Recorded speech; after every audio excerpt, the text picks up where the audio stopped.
What is wrong with the Miami Heat? After finishing with a record of 53-29 in the previous season, the Miami Heat earned the #1 seed in the Eastern Conference for the first time since the 2012-13 NBA season.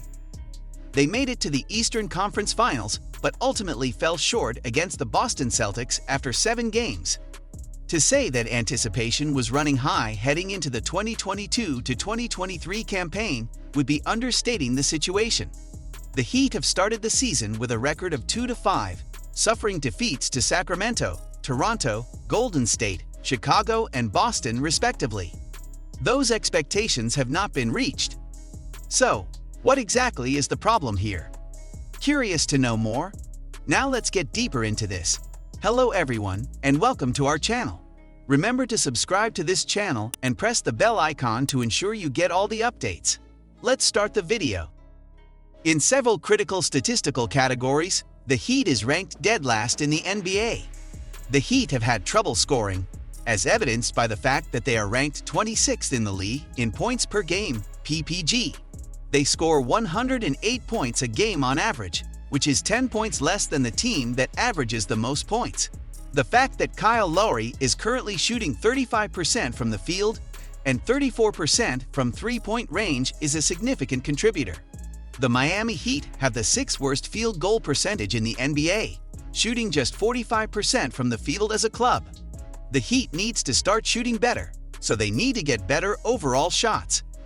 The second and more significant issue with the Heat is that they need to put more effort into their defense. When playing against Miami, opponents have a shooting percentage from outside the arc of 38%, which is the 6th highest figure in the league.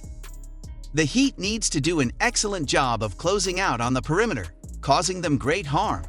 The Heat needs to focus more on getting the ball into the hands of shooters and closing out effectively. The one positive thing that can be said about the Heat's defense is that they force 17.6 turnovers per game, which places them 4th in the NBA. Will the Heat be able to turn things around on the offensive and defensive ends? No, it is still very early, and the men are acting out various roles. After Miami improves its defensive play, the Hurricanes' offense will follow suit. When we are closer to the middle of the season, feel free to ask me again if I am concerned about the Miami Heat.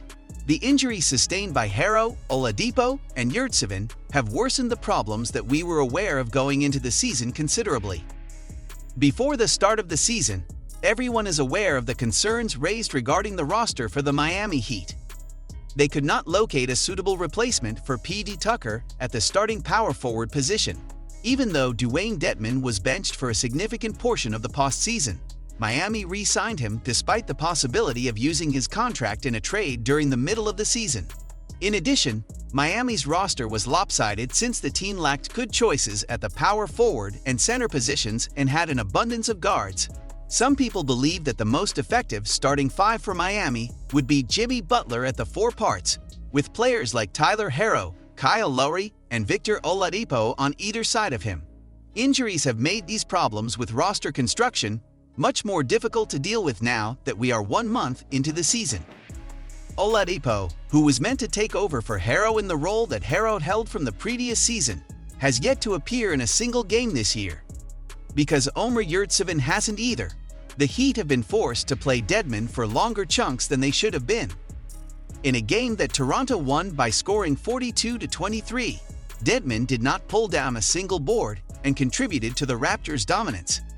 During the previous season, the Heat could make do without Adebayo for an extended period because Dedmon, Yurtseven, and P.J. Tucker could temporarily give the varied qualities that Adebayo provides. Indeed, it was satisfying to witness Nikola Jovic defy expectations in the very first game of his professional career. However, if Jovic, a rookie at the age of 19, is Miami's best option either as a backup 5 to Adebayo or as a starting power forward, then something is wrong with the Heat's roster construction. And this isn't even going into the fact that Tyler Herro hasn't played since November 4. He's been out with an injury since then. In addition to Oladipo's absence, the Heat will be without Herro for an extended period, leaving them without a surplus of players in the backcourt.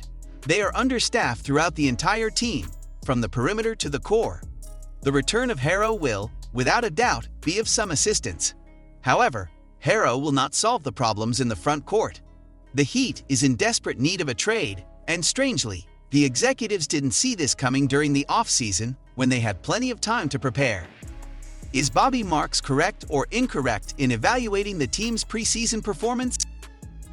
If you were paying attention, you might have noticed that the Miami Heat were one of the more inactive organizations, at least among the top contenders, league-wide this offseason, even though the Heat have been mentioned in nearly every rumor imaginable regarding potential trades for Kevin Durant, Kyrie Irving, and Donovan Mitchell. PJ Tucker was traded to the Philadelphia 76ers, but the Pacers could re-sign Victor Oladipo, Caleb Martin, and Dwayne Dedmon to team-friendly contracts. Furthermore, they drafted Nikola Jovic as the number 27 overall choice and reworked their two-way contractual position. Even though the Heat just finished an Eastern Conference best 53-29 season and came within one game and perhaps one shot of qualifying for their second NBA title berth in 3 seasons, not everyone thinks they are title contenders, which is more than fair. The Heat finished one game, perhaps one shot, away from qualifying for the NBA title. Bobby Marks, a former NBA general manager who is now an analyst for ESPN NBA, correctly predicted that the Heat would go to the NBA Finals the previous season. However, Marks believes the Heat will be a play-in club by the 2022-23 season.